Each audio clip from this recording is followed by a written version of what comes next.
Messi কাঁদছেন, বাচ্চাদের মতো ডুকরে ডুকরে কাঁদছেন। দু চোখের জল ফেলে কাঁদছেন লিওনেল অ্যান্ড্রেস মেসি। তার কান্না দেখে পুরো স্টেডিয়ামের মানুষজন কাঁদছেন। কাঁদছেন টিভি সেটের সামনে বসা মানুষগুলো। সবকিছু উজাড় করে দিয়ে, সবকিছু অর্জন করে ভক্তদের বুক ভরে সুখ দিয়েও কি এভাবে কাঁদা যায়? সর্বকালের সেরার চোখে এমন জল মানায় না। পায়ের গোড়ালি ফুলে গেছে, সেই অবস্থায়ও খেলা চালিয়ে গেছেন মেসি।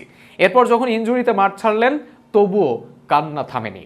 তার কান্না করা নিয়ে বিস্তারিত থাকছে প্রতিবেদনে। শিশুর মতন ফুপিয়ে কাঁদছেন মেসি। কেন কাঁদছেন লিও? এমনটা তো কথা ছিল না। ফুটবলটা তো তিনি শুধুই এখন উপভোগ করতে চান, সে কথা বলেছিলেন নিজেই। কিন্তু তবুও কাঁদছেন লিও, কথা দিয়ে যেন তিনি কথা রাখলেন না। হ্যাঁ, লিও কথা রাখতে পারলেন না। দেশের জন্য ওই আকাশ নীল জার্সিটার জন্য কাঁদছেন পতাকার জন্য, কাঁদছেন বন্ধু ডি মারিয়ার জন্য। বন্ধুকে যে কথা দিয়েছেন ট্রফি দিয়েই শেষ বিদায় জানাবেন, কিন্তু সেই লড়াইয়ের ময়দান থেকে লিওকে চলে আসতে হচ্ছে। তাই তো অঝরে কাঁদছেন মেসি। আগে তো এমনটা হয়নি কখনো। পরাজয় কিংবা জয়ের আনন্দ সবটাই মাঠ থেকে দেখেছেন। ফাইনালে পরাজয়ের হতাশার বিষাদগ্রস্ত সময় সামনে থেকে নেতৃত্ব দিয়েছেন, আবার দলের ফাইনাল জয়ের সবার আনন্দের মধ্যমণি হয়েছেন।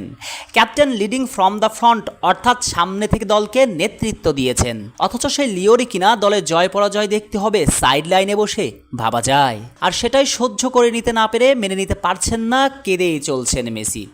অথচ ফুটবল ক্যারিয়ারে সবই তো জিতা হয়েছে। জিততে জিততে মেসি তো এখন সর্বজয়ী। তবুও সাফল্য পাওয়ার ক্ষুধা কমেনি লিওর। দেশের জন্য মেসি কাঁদেন, মেসি কাঁদান। ঘটনার সূত্রপাত প্রথম হাফের একেবারে শেষের দিকে। কলম্বিয়ার বিপক্ষে তখন ছন্ন ছাড়া আর্জেন্টিনা। বল পজিশন থেকে শুরু করে শুট অন টার্গেট সবকিছুতেই পিছিয়ে লিওনেল স্ক্যালোনির ছেলেরা কোনোভাবেই যেন ফিরতে পারছিলেন না সঠিক ট্র্যাকে। তখনই যেন গর্জে উঠল লিও। দেশের জন্য আরও একবার নিজের শেষ বিন্দু দিয়ে লড়তে কলম্বিয়ার ডিবক্সে অদম্য গতিতে বয়সকে সংখ্যা বানিয়ে অ্যাটাক দিয়েছেন মেসি। ঠিক তখন কলম্বিয়ার সাইড লাইনে মেসিকে রাফ ট্যাকেল করে কলম্বিয়ার ডিফেন্ডার। তখনই কাতরাতে কাতরাতে মাটিতে গড়িয়ে পড়েন লিও। সেখানে থামতে পারত মেসির ফাইনাল যাত্রা, কিন্তু লিও উঠে দাঁড়িয়েছিলেন দেশের জন্য। কিন্তু বিরতির পর পিচে স্লিপ কেটে পড়ে ওই ডান পায়ে আবার ব্যথা পেয়ে এবার আর পারলেন না, মেসিকে ছাড়তে হলো মাঠ। মেসি প্রমাণ করলেন বয়স কোনো সংখ্যা নয়, বয়স নির্মম সত্য। বয়সের কাছেই যেন হেরে গেলেন মেসি। তবে হারেনি মেসির দেশের প্রতি ভালোবাসা, হারেনি বন্ধু মারিয়ার জন্য ভালোবাসা। লিওর ওই নিষ্পাপ চোখে দিয়ে গড়িয়ে চলা অশ্রু জল তো সেগুলোরই প্রমাণ দিচ্ছে। শেখ আসাফুদ্দৌলা অনিক, স্পোর্টস টাইমস।